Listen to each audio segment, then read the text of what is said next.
talk with you. So I have a ton of questions about the movie. I've never spoken to you before. I like throwing some curveballs at the beginning just to, what the hell. So I'm just curious, if you could get the financing to make anything you want tomorrow, what would you make and why? Um, uh, what would I make and why? Anything. Do I have no restrictions whatsoever? Yeah, it's like a question designed like in case you've had like a script in the desk that you've just not been able to get made. You know what I mean? Many, many, many. Um, uh, uh, there's a script that I wrote when I would write it in the evenings when I was directing Battle of the Bastards. It was season 6. And as my wind down each day, I would get home and I would write the script. And because I wasn't writing it for anybody, it was just for me. It could be the worst script possible. All that mattered is that I wrote 5 pages a day because I had to finish it within the time frame of actually making Battle of the Bastards. And it's called The Grid. Um, and it's a time travel movie because basically I hate time travel movies and I don't believe in time travel, and so I decided that what better thing to write about than something that you absolutely categorically don't believe in an effort to try and find a way to believe in time travel movies. And it's heavily influenced by, there's a short film called La Jetée by Chris Marker, which I think was used as an inspiration for 12 Monkeys, um, uh, which I saw many years ago and I found to be a phenomenal short film. And I've always wanted to make something that was like an homage to that. So I would probably go after something like that. It shoots in Paris. It's got 2 characters in it. Doesn't cost much money. My dream. Uh, I would totally see this. I'm a sucker for time travel movies, especially for people Oh, really? like oh, I'm a sucker for them. I really am. It's just a genre. Um, it doesn't anyway. Hopefully. By the way, I just want to say that I don't know how you did anything but direct that episode in terms of like the stress of that episode must have been so stressful to direct with how much you had to do in it. I don't know how you were able to do anything else. Do you know what I mean? It was weird. It was this cathartic process that would happen each evening. I would be shooting in the day, and all day I'd be thinking about when I get home, I figured out how I'm going to do that scene. Um, I think it was just it's like a deflection. I don't have to think about the stress of doing Battle of the Bastards because I'm focused on what I'm going to make for dinner. Obviously, like everyone, I think that episode is incredible. Just want to thank you for that episode Thank because you. it's so good. So what is it about end of the world movies and television shows that people love? Because it's a genre, it's almost like people romanticize the end of the world and surviving in this, you know, in some way. But I mean, maybe I'm digging too deep into this, but it's just something that I think people do. What do you think it is about that? I mean, I do. It does seem to me like it's the classic what if question, right? You kind of go, well, God, imagine if I was the last person on earth, like what would I do? How many ice creams would I eat? When would I get sick of ice creams? And then what would I eat? And like, there's something about that I think we all fantasize in some way. I don't know about the ice creams, but we all think about what it would be like to be the last person on earth. And so it has an aspect of wish fulfillment. There's a nightmarish part to it as well. Um, and really, I can't think of anything more both terrifying and potentially conflicted about being the last person, and that makes for good drama. And so I think there's a lot of good reasons to do a Last Man on Earth or Last Person on Earth movie. How did this film actually happen for you? Like, what was the genesis of how this all came together? I was approached many, many, many years ago, probably about 15 years ago, by Craig Luck, who was one of the writers on the script, uh, uh, who had written a short film called Bios that he wanted to direct, and he wanted advice, and I gave him advice, and I introduced him to a bunch of people that I had worked with previously doing commercials and short films. And then years later, a very dear friend of mine called Evil Powell, who is a long time kind of collaborator of mine, we've written many scripts together, and he gave me my break in commercials. And he was Ridley Scott and Hugh Hudson and Tony Scott's commercial producer, and he was the line producer on Duelist and Alien and Blade Runner, and so somebody that I had a lot of time for. He came up to me and said, "Hey, this young guy approached me with this idea, and we turned it into a feature script." And I said, "What's it called?" And he said, "It's called BIOS. It's written by this guy called Craig Luck." And so suddenly it had gone full circle, and here I was reading this script, and I found it. It had an absence of sentimentality to it that I found very engaging. And each time I would read it, I would be surprised at the fact that I'd get a lump in my throat towards the end. And I'm not a terribly um, uh, I'm not a terribly sentimental person, and so there was something that I kept finding my way back to the script.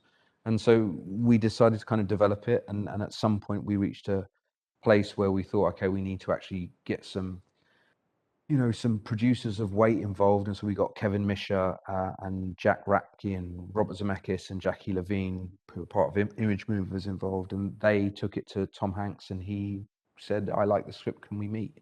And suddenly it was a real film. Yeah, I want to know what it's like the night before you're going to listen. You've directed a lot of things and you've worked with a lot of different Mm. people. Tom Hanks is like that next level of. So, what is it like the Mm. night before you're going to meet with Tom? And are you like in your head, shit, I really hope he likes me? Yeah, I mean, usually what I do is I sit there and I try and figure out what kind of socks I should wear. Because I can't think about socks, and so I kind of sit there and I say, should I put the Jaws socks that say "bite me" on, or should I just keep it really simple? Or should what am I going to do? Because that's the secret thing I'm saying is in my socks. And uh, uh, yeah, I mean, it's definitely it would meeting Tom Hanks was the first time was super nerve-wracking, because I really hoped that he felt the same way about the movie that I did. I didn't know anything beyond that he liked it, and I also didn't know how real it was. So I would have to say the most frightening part of that was sitting in the Playtone production company reception, waiting to have that meeting. Wondering whether I'd put money in the meter of the car, or like all the things that you start thinking about again to distract yourself from the fact that you're about to go and meet this movie star. The reality is I met him and he was lovely, and we talked about stereos and typewriters, and then he said, "I really like your movie. Can I be in it?" And then I spent 10 minutes pitching to him how I wanted him to be in my movie, and until I realized he'd already said, "Can I be in your movie?" And then I was like, "Okay, shut up." And that was that. One of the things about Tom, obviously, he's a good director. He's a phenomenal Mm. actor. Like he can do everything. What is it like collaborating with him on set when you have someone of that caliber who's just so smart about everything? Once you get past the starstruckness of working with somebody like that, and you get into the nitty-gritty and the trenches with them, the hope is that they're just like anybody else. Uh, uh, the reason that they're there is because they're good at what they do, and the reason you're there is because in theory you're also good at what you do, and you want to collaborate. So it really was. It was a regular and very, very productive collaboration from the very start, all the way through to the end. There was nothing. It was unique in its lack of uniqueness. It was extremely well, uh, uh, uh, uh, not extremely well. It was just a pleasure. It was like working with someone that you've really wanted to work with, and they turn out to be really good, and then you go, "Oh my God, you guys are really good," and then you have this great relationship for a couple of years, um, and we're still in touch now. He was a joy to work with. One of the many things I really like about the film is there's no like exposition dumps. There is just like you present Mm. information sort of casually, like you can pick up on it, but it's never him explain. You know what I mean? Can you sort of talk about that Yeah, aspect totally. of the film? Well, I think initially, it had one of those opening sequences where the out comes the gamma flare and it goes through the space and you cut to the house and there's a little girl watching TV and suddenly all the lights go off. Like it did have all of that stuff in its original, in its infancy, the script. But as we got further into it, it became apparent that part of the mystery of this character was what happened to him. And in a way, if he could be the one telling that story, and if we could do it very much as you describe, in drips and drabs, almost casually, almost uh, not enough information, then that mystery becomes so much richer. And so that became a specific choice. I'm a huge fan of French films, which I always find they kind of dump you right into the middle of the story without any explanation, and you have to find your way out. And I really enjoy that. I really take pleasure in that. And I wanted the audience to work.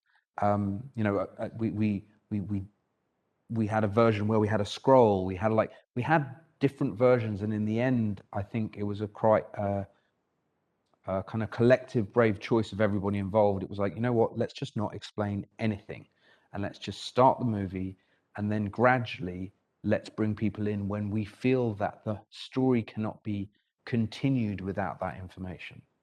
I think it really works the way you did it. I love talking Thank you. about editing because it's where it all comes together. Did you end up having like a much longer cut? Did you end up with a lot of deleted scenes? How did it change in the editing room? Yeah, absolutely. We shot a lot. Um, there's a whole section uh, that ended up in the cutting room floor that was about Jeff finally coming into contact with human beings and how they're not what he expected, and certainly not what his father Finch had prepared him for. Um, uh, but as with any kind of movie, you're finding it in multiple, at different stages, you're finding the movie again and again, you're rewriting the movie again and again. And when we got to post and we were in the edit, there was a point where I realized that I knew we had reached the end of the movie, but we still had more story to tell. And uh, and so I tried as much as I could to see if we could accommodate it, but it wasn't it was a bigger story than we had time to tell in the time that we had left to tell it. And at some point, we just had to make a choice. And to me, I believe the notion of kill your darlings. I loved it. I really liked what we did. Had great actors in it. Had Samara Wiley in it. It had my wife Alexis Rabin was in it. We had Skeet Ulrich in it. We had a load of people in it, and it was really good. It wasn't the right ending for this chapter of this story, um, and had to let it go. Oh, so you're saying that the stuff that you cut basically is the end of the like what could have been more of an end of a movie? It could have been another third of a movie, probably. Yeah. Wow. That's so I have so many follow-up questions to that. I can't imagine what it's like telling your I can't imagine though what it's like telling your wife, listen, you were great, but you're not going to be in the movie. Yeah, I didn't go home for a while. It was good. Listen, before I run out of time with you, obviously I'm a fan of your work on Game of Thrones, and I know you can't talk about the new series, but I do want to ask you if you don't mind, what did you take away working on Game of Thrones that maybe you wanted to bring with you into the new series, without, because I don't want to obviously, I know you don't probably want to talk too much about it, but I am curious just maybe what you learned and how that you brought that with you. I learnt two different ideas. If it ain't broken, don't fix it. Um, but also, every story has a natural evolution, and we would be remiss if we weren't to explore the evolution of this story. And there's an opportunity there that we would be foolish not to take. And so, hopefully, that's what we're doing.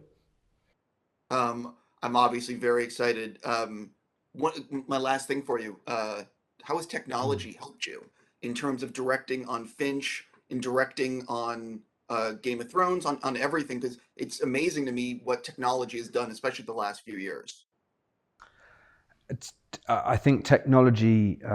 has been instrumental in my learning curve of how to make films. I think whereas in the most simplest form, whereas it used to be that if everything had to work in the frame, or I had to go again and do another take. Now I've realized that you get things to a certain place, and then you realize you have the ability and the technology to manipulate the image to get you to that perfection. And what that means is you can keep striving for that perfection, but you can also stop and try something else. You can give yourselves options in a way that you couldn't before, and it's a different discipline knowing when to stop. You know, it's but I do feel like technology has opened up the possibility to many more people to make films, but also it flexes a new muscle that we have, which is learning that less is more. On that note, I really want to say congrats on Finch. Hopefully, one day I can see that footage Thank that you. was cut. And on that note, because I really would like to see it. And on that note, I wish you nothing but the best.